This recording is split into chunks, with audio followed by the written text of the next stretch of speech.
and gentlemen, we are now coming to one of the important programs today, panel discussion. I can introduce Rowena Bethel, who will do the panel moderation. For her, that's not new land. She is someone who has already done some panels at the UNO, so she is actually high level, overqualified for what she's doing here now. But we're happy to have her here. Thank you very much, Stefan and Monsieur Sheikh.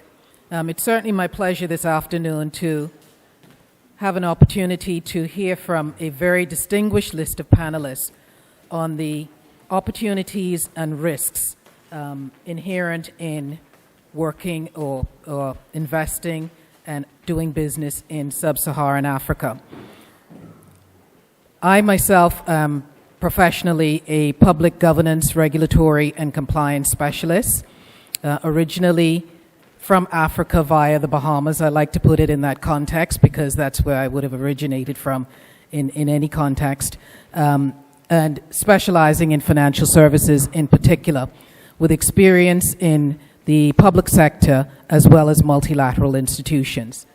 My other panelists, and as I speak their name, if they could just join me on stage, I would appreciate that. We have Ms. Linda Onyango, who you would have heard from earlier today. And Linda is a financial deal maker for SMEs and a specialist in SME business advisory, champion for entrepreneurship and SDG goals.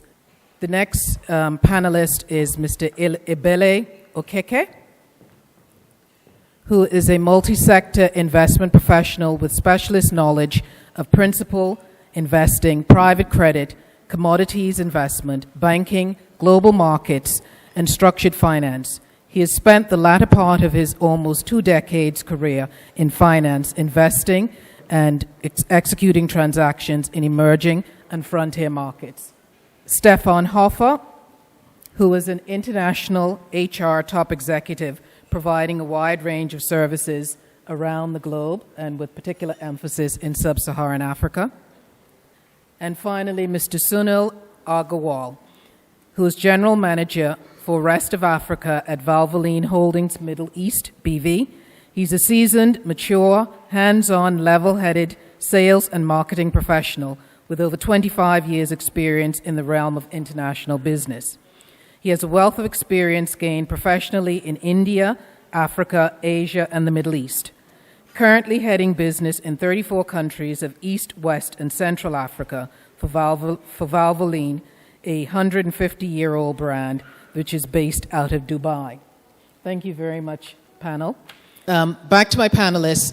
If I can ask each of the panel members to very briefly give their perspective on either opportunities or risks, or both, if they feel that they wish to contribute in that regard, in relation to Sub-Saharan African opportunities and investments. Starting with Linda. Okay.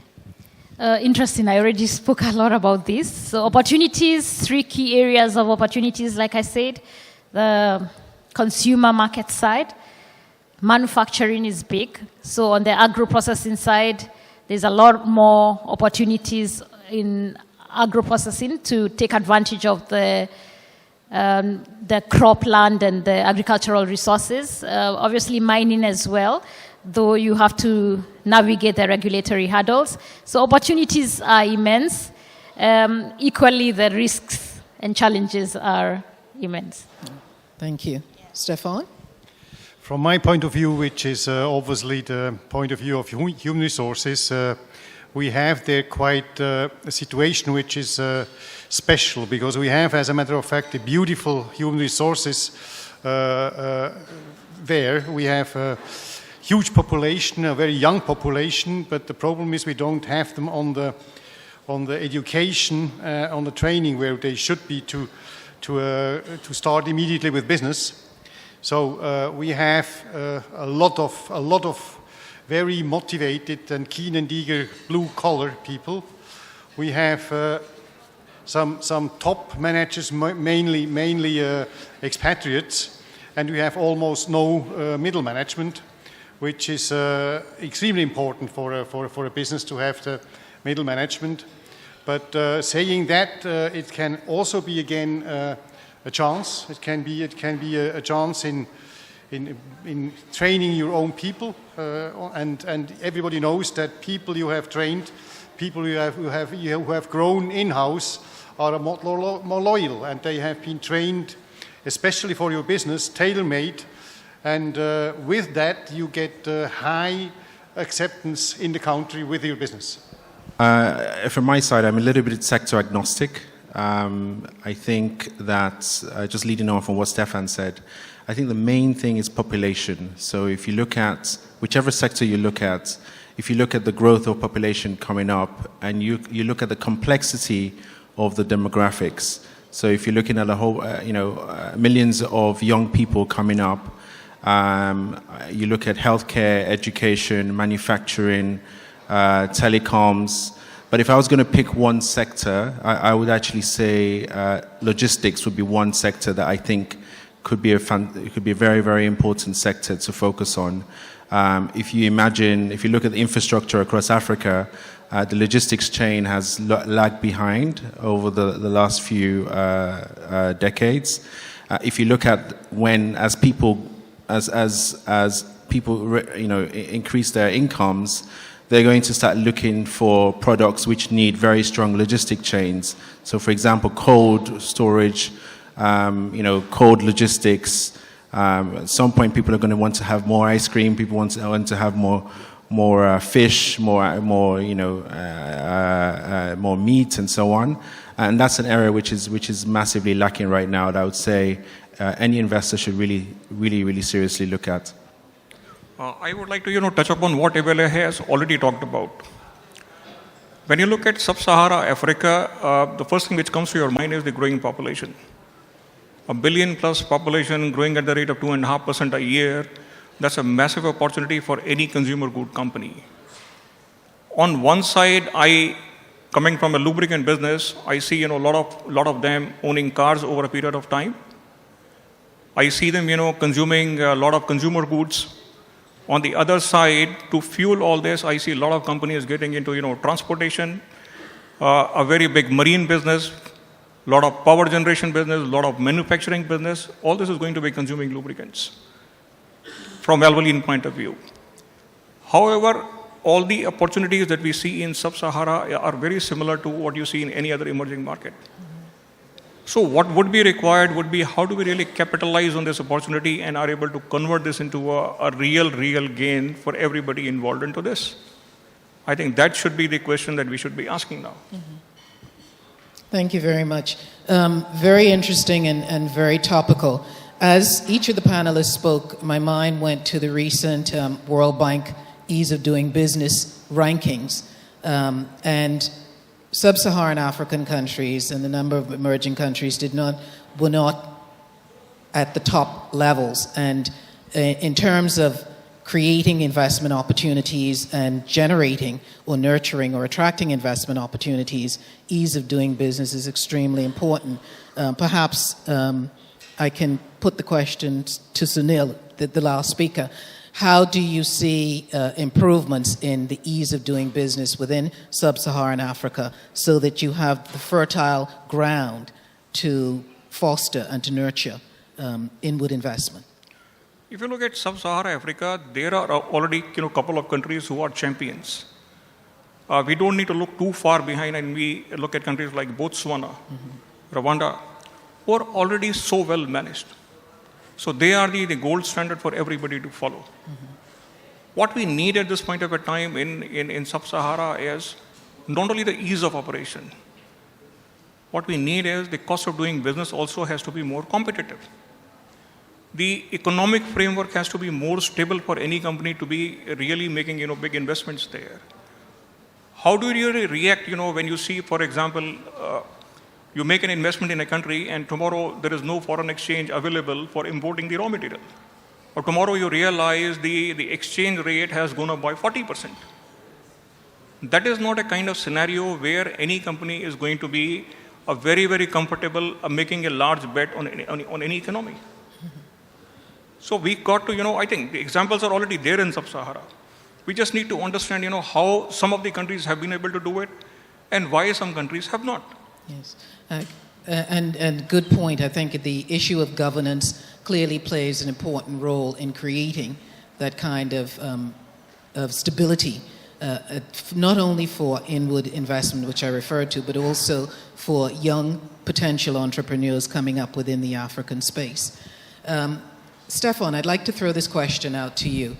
One sees that there is an issue with brain drain, as is common, obviously, in many emerging and developing countries. What would you suggest is a way to keep African talent within Sub-Saharan Africa and also to attract talent back, diaspora talent back to Africa? Well, I mean, to keep them in the country is actually pretty clear. They need to have the opportunity to make a career internally in the country, and that they not have to leave the country to take the next career step. That's again needs then a healthy business environment, and so somehow here the cat bites its own tail, because you can't do that without the people. That's one point, and then the other point is this idea from bring the people back. I mean, the repatriates, the so-called repatriates. It's an error to think that they are cheaper. Once they are somewhere in a Western developed country on higher positions, and they come back in their country, they quite often have higher salaries than an expatriate, because they have as well higher costs. Normally then they have to, not only pay for their families, but for the half of their village where they came from. So they have quite a high understanding of what they have to support after all. But what I think the solution should be from the companies installing there to take that as a middle to long-term concept, to build the human resources up to the level where they need to be. And that's both. That's starting already at university marketing, where you take the best, take them on board, and immediately start a further education program to bring them up to on the job, of course, to bring them up to the middle management, and in the middle management take the best again and bring them up to the senior management level. And that only works if you do that structured.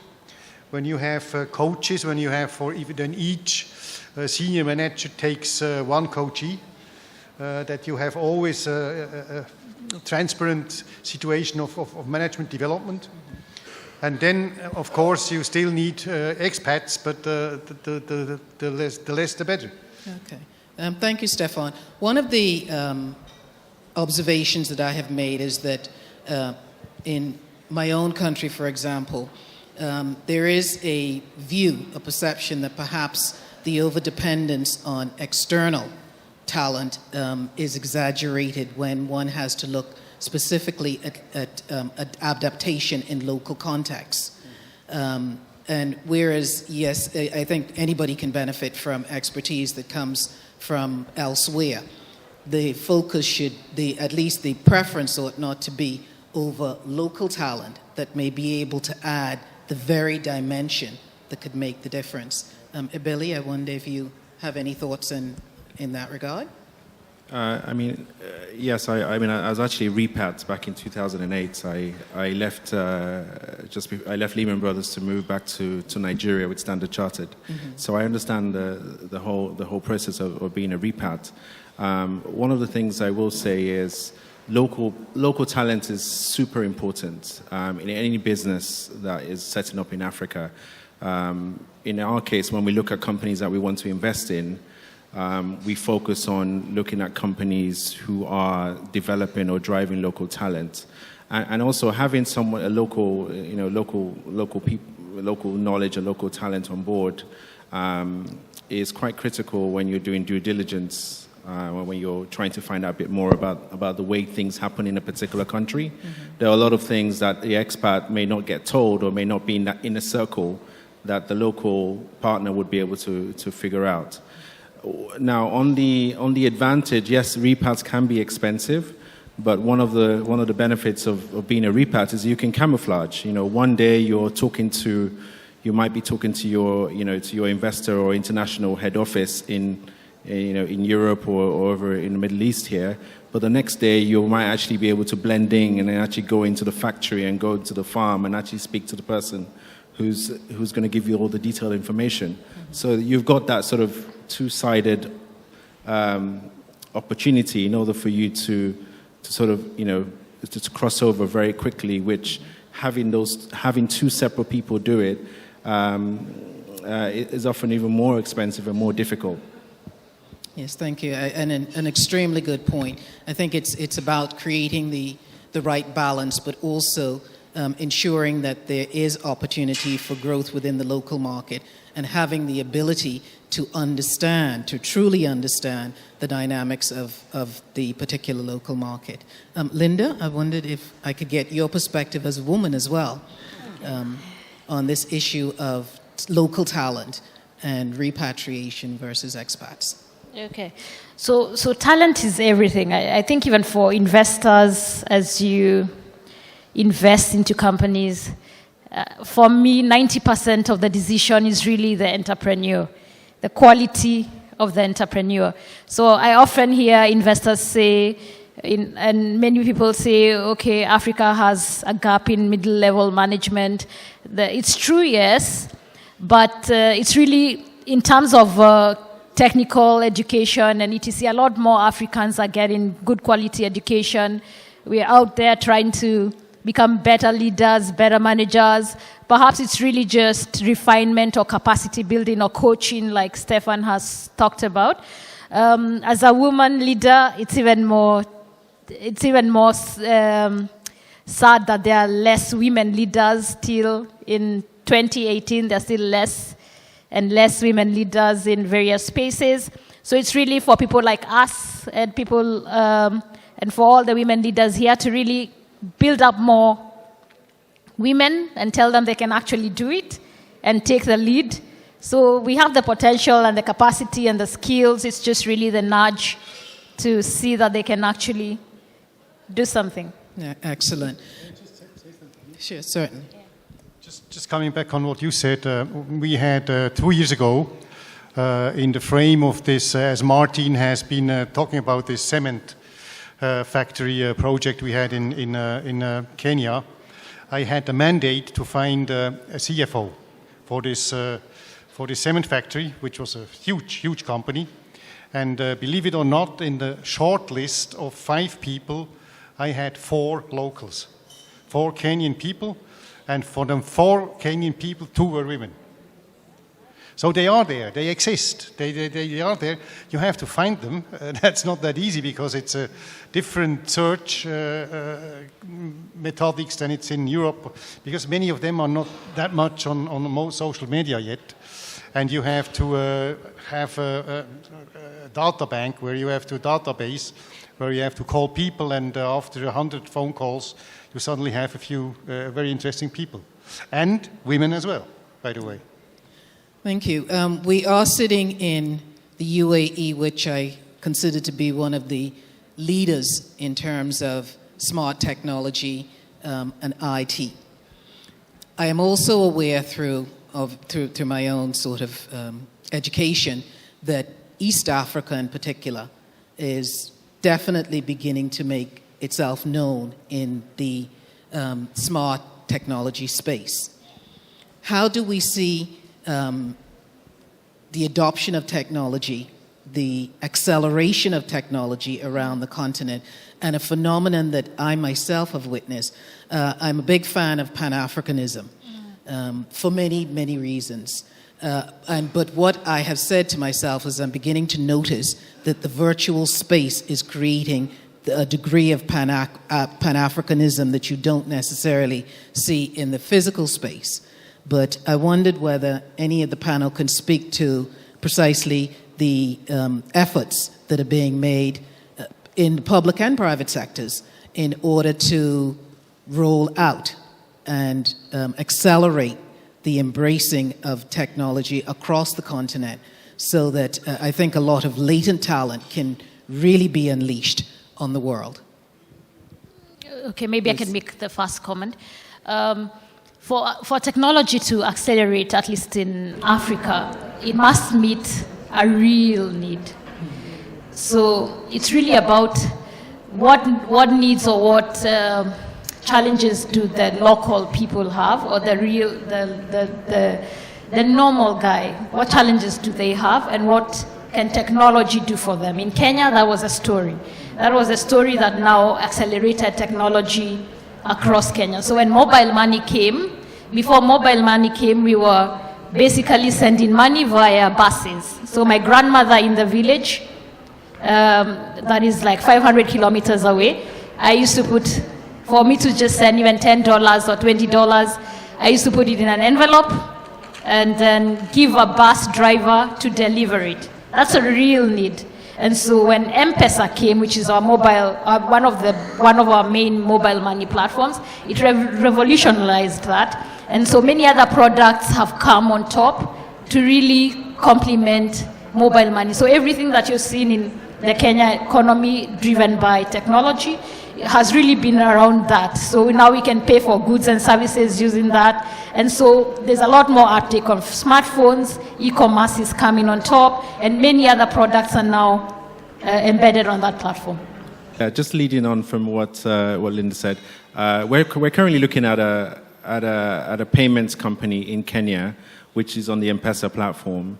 And it's so exciting. I mean, when you look at what these companies are doing with technology and on their phones, you've got a company that's able to give 7-day loans to small businesses, or 3-day loans, or even weekend loans to small businesses just by sending SMSs like USSD codes. It's just unbelievable. And when you when you actually get, I mean, while we're going through due diligence of this company, we had a couple of people from American Express in the US who apparently specialized on digital payments. When they looked at this company, they just couldn't believe what was going on. They couldn't believe that all this sort of innovation had come out of Kenya, and they realized they're sort of many, many years behind. So now what the next stage is for a lot of these companies who've kind of built up their knowledge in Kenya and a few other places in West Africa to then roll out across Sub-Saharan Africa. And that's going to be very exciting. But the challenge you see in a lot of these countries is the legislation is not strong enough to support some of this rapid growth. Take, for example, you look at Nigeria with all the banks and the strong telecom companies. Why isn't mobile payments? It's growing, but it's not as popular as it is in Kenya. Now, the challenge here is the banks are saying, look, we're a bank. We're the ones supposed to be dealing with money. No telecom company should be dealing with money. The telecom companies are saying, look, no, we're a telecom. We're the one that own the infrastructure. We're the guys who should be, all the money is going to flow through our network. So we should have the license to do mobile money. Now, look at the UAE, that's another area which, you see people in Dubai Mall or all the different malls queuing up to send money, repatriate money back home. That's something that could so easily, you just have to fly to Kenya and look at how they've done it and come back here and replicate it. Mm-hmm. And then a lot of these, and these currency exchanges would need to sort of, evolve before they get out of business. So I think that's technology in Africa should really not be ignored. The problem is a lot of these technology companies are so small and they're so small scale, but they're solving specific problems which are very specific to emerging markets. So often when someone from the developed market comes to look at them, they scratch their heads and they don't understand why they're, how they exist and why they're profitable. Mm-hmm. Sorry, Sunil, coming from another technology leader. I would like to give you a different perspective on this. Mm-hmm. I understand, especially in Eastern Africa and Western Africa, your mobile money has really made a lot of impact. Mm-hmm. And it's so easy to use. I have not really seen this kind of application anywhere else in the world. Honestly, I have never seen that. And there's another thing recently, around 2 months back, I was there in Nigeria, and I was speaking to one of my customers. he has got a big power generation there, a unit in a very remote area. While I was there with him in Lagos, in his head office, I could see how each of his engine is performing. So what he had done, he had set up the remote diagnostic system in his office from which he could track every single generator he had 1,500 kilometers away from the head office. He could track, how many number of hours they had run, what kind of oil they are consuming, how the engine is performing, how much power is being produced, and I'm talking about Nigeria. So from where we are coming is, at this point of a time, considering that, Africa has to lag behind in technology is not a good assumption. There are already people there who are way ahead of, what you see them in any other part of the world. The people already there, well-educated people who are already implementing these kind of things in the country. We just need to look at them and understand how they have done it. It's a wonderful point. It certainly supports the view that Africa has a lot to offer the world in the technology space and in other spaces. It's something that perhaps persons are not as aware of, and it's a message that I believe needs to get out there. In terms of getting the message out and creating the linkages is where, to me, one has to look at the partnerships, the networking, etc., that was referred to earlier on. It's a matter of the world accepting and acknowledging and tapping into talent that could solve problems, because a lot of the problems that these solutions solve, as Linda pointed out, are very real problems, and they're not unique to Africa. They tend to be replicated in many emerging and developing countries, and the answers, the responses, the solutions already exist. It's a matter of getting it out there.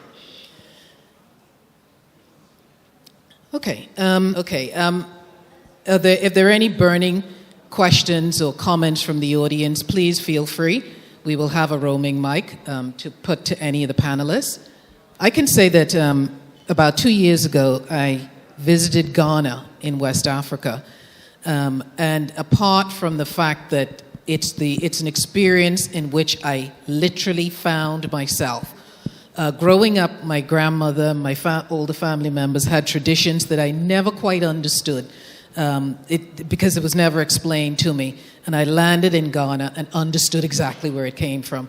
It was the most incredible self-awareness encounter that I have ever had in my life. But also, I came face to face with a roaring energy to succeed, and they were talking about developing a silicon or a replica of Silicon Valley. I can't remember what the silicon nomenclature was at the time, but I was absolutely astounded, very heartened and very impressed with precisely what I think has come out on the panel here about the talent, the absolute talent and the innate abilities when it comes to being innovative on the continent of Africa. It's something that I was quite pleased to take back and share and express that, while we believe that Africa necessarily has to learn from the outside world, there's an awful lot that the outside world can itself learn from Africa. What is important, and I think fora like this facilitate that, is creating those connections, those links, those networks, those nodes that can make this in fact happen. There is one question here. I'm sorry. Yes. Hello. Thank you for having me, panel. Very informative of what you guys have said today, and we appreciate it. My name is Marlon Weir. I'm with the Onyango Group. We're a general trading company in Nairobi, Kenya. Hello, Kenya. My question actually is for Linda. So you did mention how manufacturing can be an issue and a challenge for African countries in general. We're interested to bring some manufacturing to Kenya and assist with this, particularly in the maize production. So we're wondering, what's the support that someone in the SME field, as well as possibly governments, can assist us with? It's a two-part question, sorry. So that's part one. And part two would be about the new initiative that was signed by the United Nations and the African Union about making Africa the first plastic-free continent in the world. which is very exciting. I want to know your opinion on that as well, and Kenya has signed that, so we're part of leading the way. Okay, thank you. So on the first question, it's on the maize value chain. I hope I got the question right, but maize is a political crop. It's a food crop. So obviously with any political crop and a food crop, that is a food basket of Kenya, is obviously very, very political in terms of the regulatory and government being involved to ensure there's a lot more maize as a staple food production in the country. Now, what support can you do as an SME?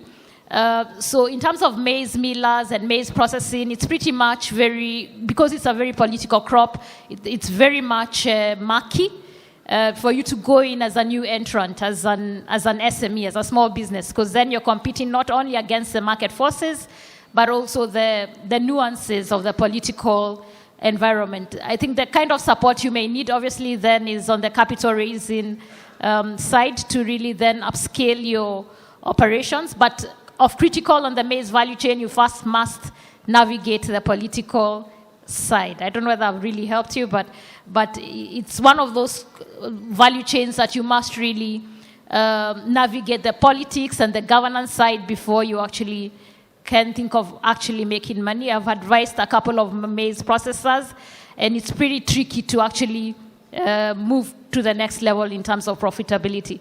For the UN, the plastics, I think Kenya is way ahead. We've banned plastics, so we no longer have plastic bags and etc. in our supermarkets, and it's a good step. But on the environment side, it can't be the only step. We still have a lot more to do on the industry side, on our waste, and even on the manufacturing side, we still have a lot more sustainability issues that we must put forth. Thank you. I don't know if anybody else wanted to specifically respond to either of the two questions that were put. No? Okay. As we move towards the wrap-up, I wanted to come back to a point that Abele raised earlier in relation to logistics. And whether it's possible for panelists to share any experiences that they have in this area, or any proposals or considerations for tackling the logistics issue. What sort of infrastructural, perhaps, developments are underway? I know that drones are definitely factoring in providing services and getting products to people. Billy, you smiled. Are you in the drone business? No, unfortunately, I'm not. I'm not in the drone business just yet.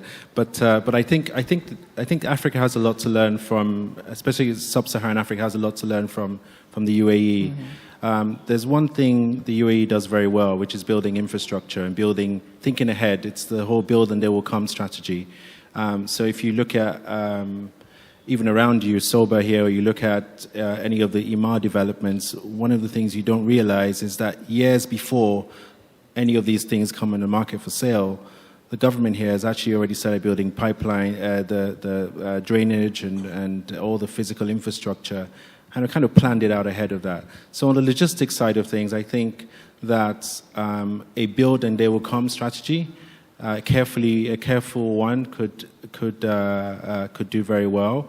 We've seen a number of firms across the world looking at Africa. You look at, I think we've got Agility here, who's also here, and also from Kuwait, looking at Sub-Saharan Africa, who's been doing fantastic work in terms of looking at strategic points. Where are the bottlenecks across these different countries? Where do these big multinationals need to get their goods to? Where the local farmers and agricultural players, where do they need to get how do they get their crops from the farm into the market? So if you go ahead and build out strategic warehouses, or you build out transportation chains, or you connect yourself to a railway system or something like that, that could really solve the problem. Now, for that to happen, you have to have supportive governments to help you with the legislation and to give you land. I mean, land is a very touchy subject in many African countries. as many people may have experienced here. So, everybody, as soon as you try to do something or build a warehouse or build a factory, someone shows up at your doorstep saying, it's my grandfather's land, and you're not going to build anything on top of this unless you pay me. So that's one of our experience has been that could work. Now, the other thing is there are existing infrastructure, existing logistical businesses which exist, which can be transformed. So, for example, we came across the largest cold storage facility in West Africa. It's actually in Lagos. It was run by a company that actually they sell fish. They fish, they store it, and they sell. Now, one of the problems was that it's very expensive to run a cold storage facility. You're running on diesel generators when there's no electricity. So one of the interesting things is that we came across pharmaceutical companies who needed to deploy vaccines. So all of a sudden, a cold storage facility, which was used for fish, got transformed into an injection hub for a lot of the NGOs. So I think there's a lot of sort of thinking, and it was very difficult to actually convince these guys to say, hey, look, we're going to take your fish thing and make it into a place for pharmaceuticals. Naturally, when they found out which pharmaceuticals were behind it and the pricing was good, they agreed to do it. But there's a lot of existing infrastructure which is privately owned, which can then be opened up and be used for more uses. Excellent point. Sunil, I wondered if you wanted to add to that, and also if you could bring in the dimension of public-private partnerships, which essentially is what could make a very successful value proposition. Any organization which plans to be there in Africa for a very long term, one thing that we need to look at is the development of the local people. Development of the local talent, development of the local economy is actually in our own internal interest. Because we are a long-term partner, long-term player in these markets. So setting up the production facilities, training of the manpower, developing the local talent, working with the government, helping them, in developing the policy framework, making investment in the projects which are socially viable, it actually works for both. I would like to highlight one thing here. I think sometime back we were dealing with the Uganda government, and there was an initiative on they wanted to do on sanitation, and they wanted to join hands with us. And when we go and realize this kind of a project, we realize this is something which is going to be good for everyone. Why? Because you are talking about local Ugandan population. If they are going to be benefiting from that particular project, I think Valvoline also gains. I fully agree with you. Sometimes, however, experience has shown that it takes some encouragement to get the government to appreciate that they stand also to win in what essentially benefits the country as a whole. I think there was some reference earlier to getting governments a little bit more involved and certainly more sensitized to these sort of public-private partnerships that have these universal benefits. Stefan, final question in relation to you. The issue of the young population in Africa, how would you suggest, or do you have any suggestions for how to prepare them for this 21st world that is very much around them and very much a part of their existence, although they may not be fully plugged in, the young generation that's coming up, so that they're able to meet the needs and the expectations of partnerships that may be outside of the countries that they're in, but also allow them, I guess, a platform to the world? What I strongly suggest is that you don't release only on the local school and training facilities, but that as companies you have all as well to take some responsibility to educate and train the people. That means that, Switzerland has probably one of the best concepts there with, the handcraft learning possibility, which you later on then can even change into a academic or half academic further education.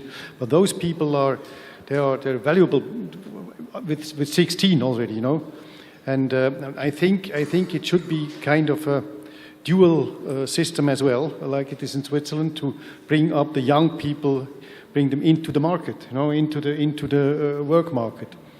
That's one thing. Then the other thing is, we do have in Africa as well quite often the problem that the internet is not everywhere.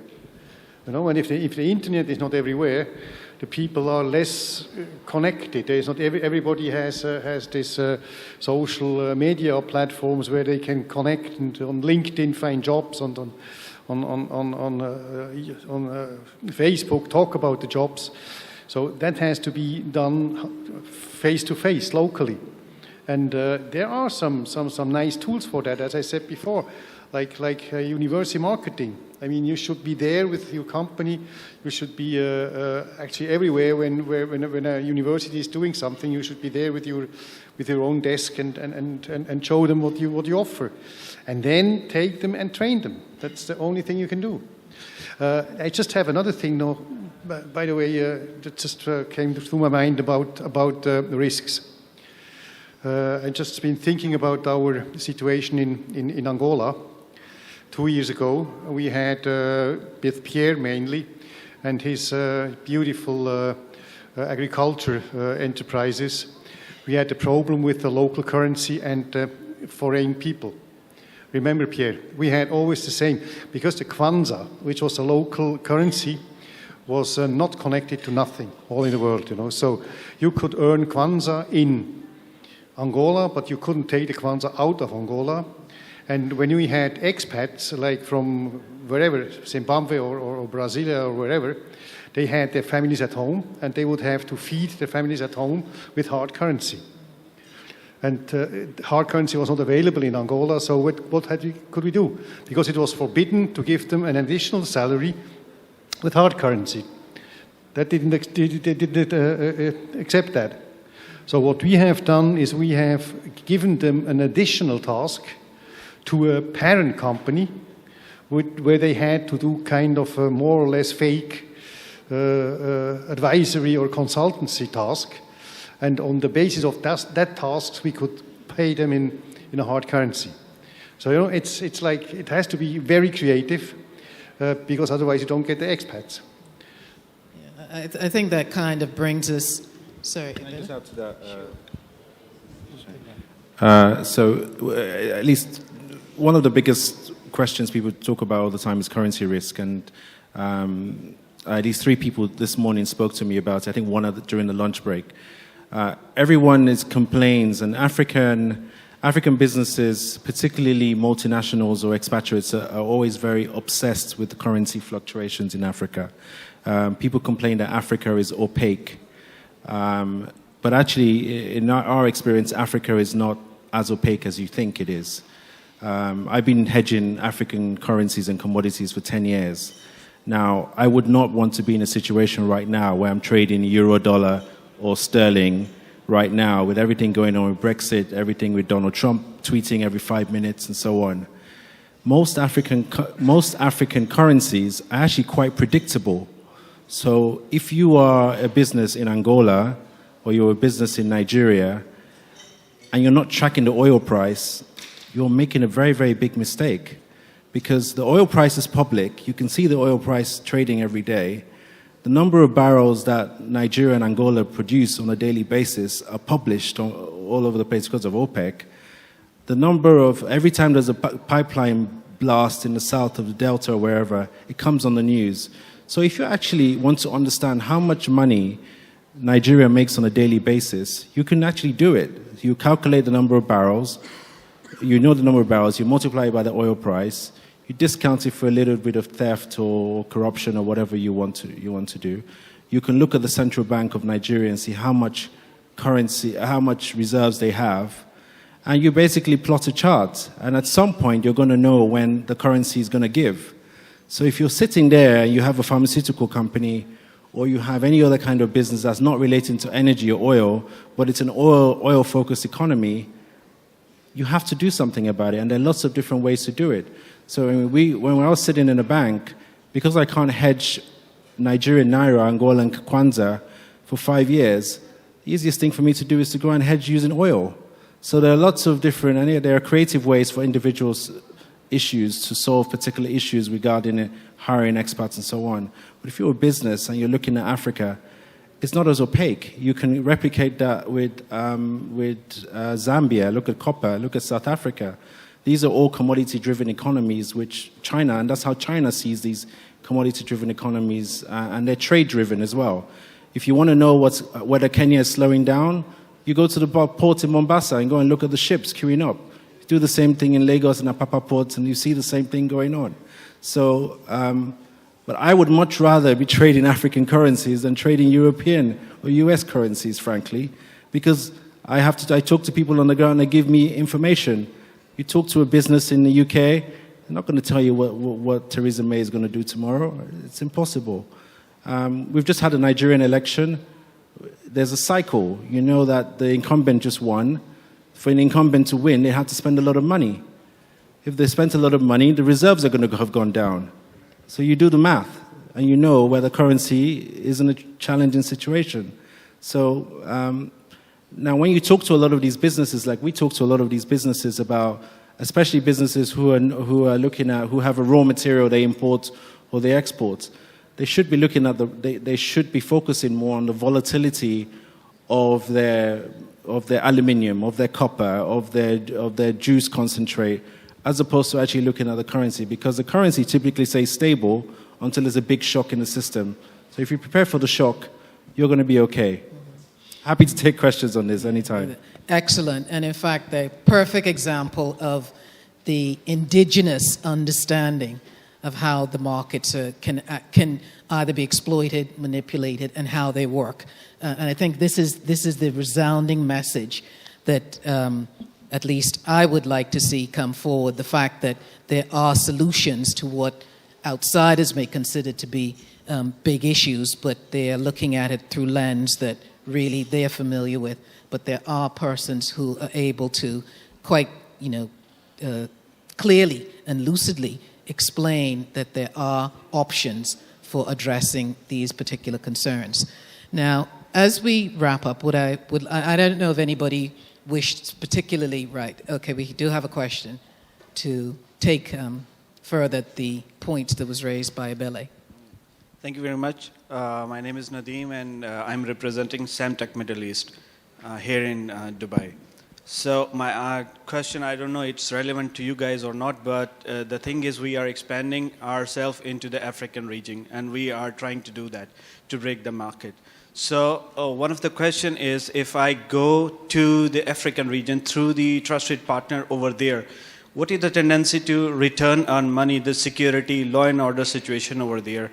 Especially I'm working in Ghana and Nairobi and different parts, Angola as well.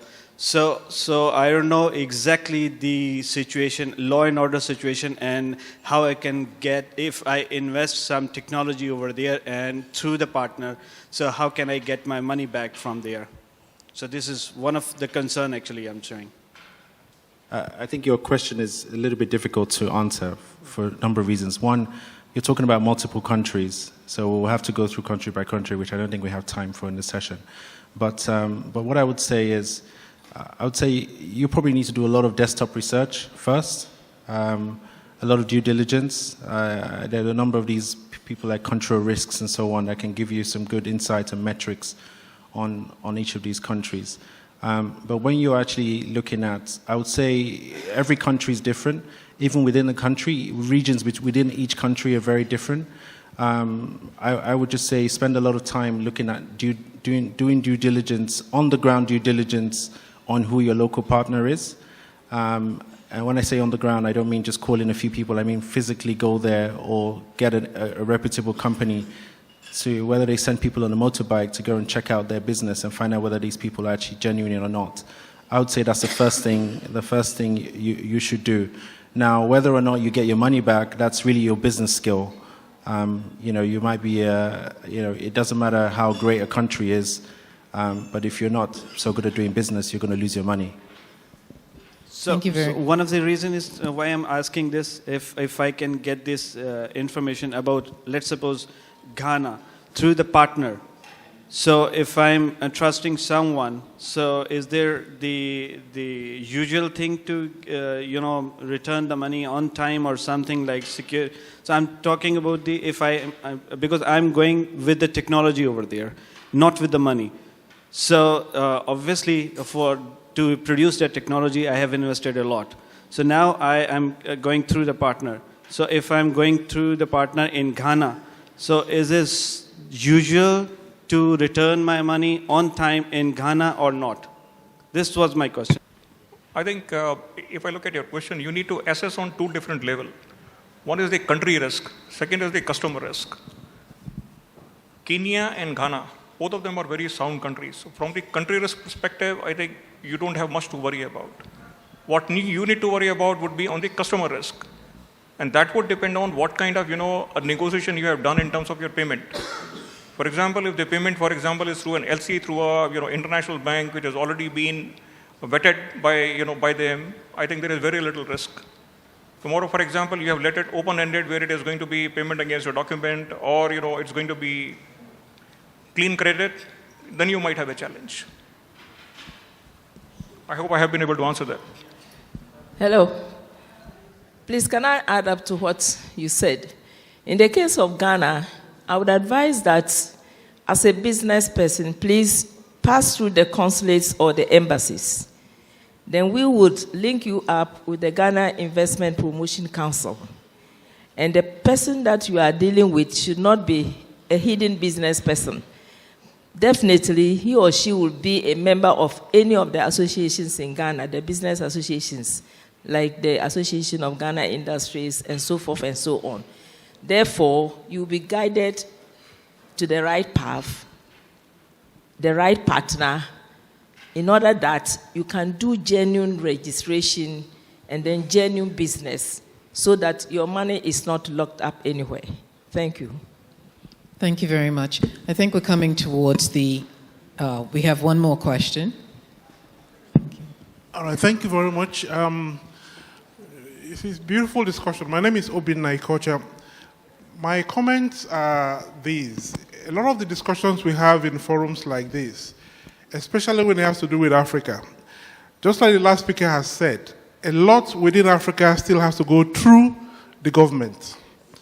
So when we have beautiful occasion like this, where we have ideas that are coming from the private sector from across the world, do we have any way of capturing it and making sure that they get back to, first of all, the government sector? And I mean, you can send it by email or what other protocol that you normally have through the embassies. These are the first port of call, so that they imbibe those things and they see it as new, fresh ideas. It helps them to strengthen the, for instance, export promotion council that we have in places like Nigeria, to say, okay, this is the interest coming from Dubai or the community in Dubai. These are things we should look out for. They can now start sending information to people who are interested in those areas, and then partnerships can start to be built. So this probably goes to the organizers of the event. Do we have a white paper from a conference like this that captures these beautiful ideas that's coming from all these speakers, that goes to the government, first of all, and then from there it can trickle down to everybody else? Thank you very much. I think it's an excellent idea, and I probably need to ask Stefan if whether or not that we can follow up with an idea such as that. I fully endorse it, actually. The wonderful ideas that come from the private sector and from industry often come up against a roadblock when it has to go through governmental processes.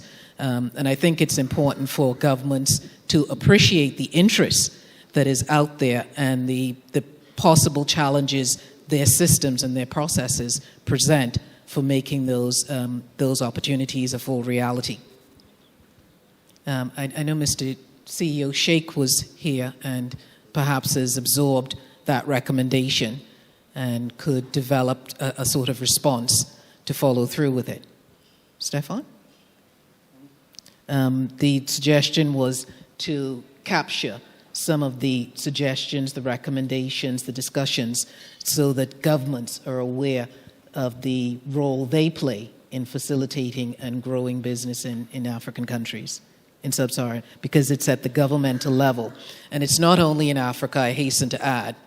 I'm fully aware of this elsewhere in the world, that things are roaring until it hits a government agency for an approval or an investment authority for a consideration, and then things sort of fall apart and may stay fragmented for about a year or two, at which point the investors lost interest and moved on. I see just not really where that has to do something with the personnel. I mean, this is mainly a problem of the authorities, isn't it? Absolutely. I think the suggestion is, can we utilize or collate the information that was presented here, the suggestions and the observations, and present it to governmental authorities in Sub-Saharan Africa so that they are aware the level of interest and what the stumbling blocks may be perceived to be. You mean whether we could, for instance, send a movie of this panel we had? I think a synopsis or did someone take the protocol or so? A synopsis. I think it's an excellent idea. We should next time probably have a look at even more official guests. We actually tried to invite every embassy here around. Many of them had other, of course, priorities. We are not priority number one, that's clear. But some of them came, and the more come for this kind of discussions, the better, you know. And then still that has to be transported to their home countries, because we are here still in Dubai and not in Africa. I think it's a worthwhile idea and probably something that we can think about behind the scenes. Because often I come from a public sector background, and I'm aware of two things in particular. Often our ministries of foreign affairs and our ministries of finance, where a lot of these decisions are made, are not necessarily on the same level. And also that our leaders are very interested in development and industry development and investment in the countries, but the messages don't necessarily get directly to them. So I appreciate the point.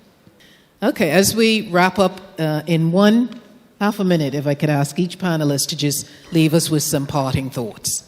Starting with Linda. For me, don't be afraid of the risks. We must take the lead as Africans and African governments and grow a lot more African companies from Africa that can be in the Fortune 500. And I would just put all the risks in human resources management as well into the opportunities corner, because if you consider that to be a middle to long-term concept, then you have the big advantage that you will have local people working for your company with the loyalty of in-house bred people, and with the big advantage that they are locally connected and grounded, and with a nation that is proud on your company. I'll say Africa is, everyone says high risk, high reward, but I think you can do a lot of work to mitigate your risk. If you're still unsure whether to invest or do things directly, I would suggest you find a very good advisor or partner to hold your hand in your early stages. I think the only thing I would like to say would be to draw an analogy to whether the glass is half full or half empty. I think it's a matter of perspective. Sub-Sahara has got a lot of opportunities, so we just got to look from our own perspective, how do we want to leverage it? Thank you. Thank you very much, panelists. Can you please join me in giving them a round of applause? I think it was very informative and left a lot of food for thought. Thank you very much.